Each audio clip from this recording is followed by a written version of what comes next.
Hello, good people. Hope you will have a clear understanding after going through this video. How quantum computing works. A 5-minute explainer. Opening line. Imagine a computer that can solve problems so complex that even the most powerful supercomputers would take millions of years to crack them. That's the promise of quantum computing. But how does it work? Let's break it down in simple terms. What is quantum computing?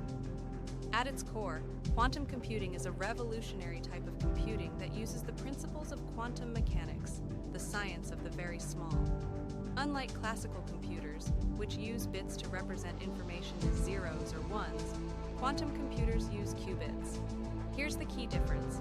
While a classical bit is like a light switch, either on, 1, or off, 0, a qubit can be in a state called superposition, where it's both 0 and 1 at the same time.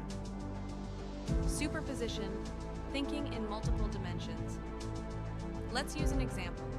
Imagine a coin spinning in the air. While it's spinning, it's not just heads or tails, it's a mix of both. That's what a qubit in superposition is like.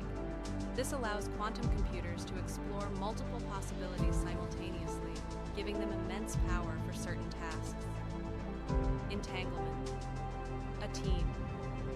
Effort. Now, let's talk about entanglement.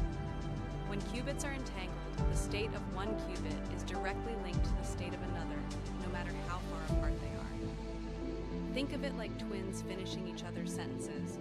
They're connected in a way that defies classical intuition. This connection allows quantum computers to perform complex operations at incredible speeds. Quantum interference, finding the best path.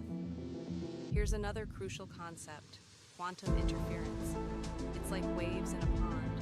When you drop two stones, the waves either amplify or cancel each other out. Quantum computers use this principle to cancel out long answers and amplify correct ones, helping them zero in on the best solution. Real-world example, cracking a safe. Imagine you're trying to crack a safe with a 4-digit code. A classical computer would test each combination one by one, like trying keys until one works. But a quantum computer, with its ability to process many possibilities at once, can test thousands, or even millions, of combinations simultaneously. This makes it exceptionally good at problems like encryption and optimization. Challenges of quantum computing. Quantum computing isn't perfect yet. Qubits are fragile. They're easily disturbed by their environment, which leads to errors. This is why we're still in the early days of this technology, with scientists working hard to make quantum computers more stable and scalable. What can quantum computers do? Quantum computers excel in tasks like simulating molecules for drug discovery, optimizing supply chains, and improving AI. However, they're not replacing classical computers anytime soon. Instead, they'll tackle specific problems that classical computers struggle with. To sum up, quantum computing leverages the mind-bending rules of quantum mechanics, superposition, entanglement, and interference, to tackle complex problems in entirely new ways. It's a technology still in development, but its potential is enormous, and it might just change the world as we know it. And there you have it, quantum computing explained in 5 minutes.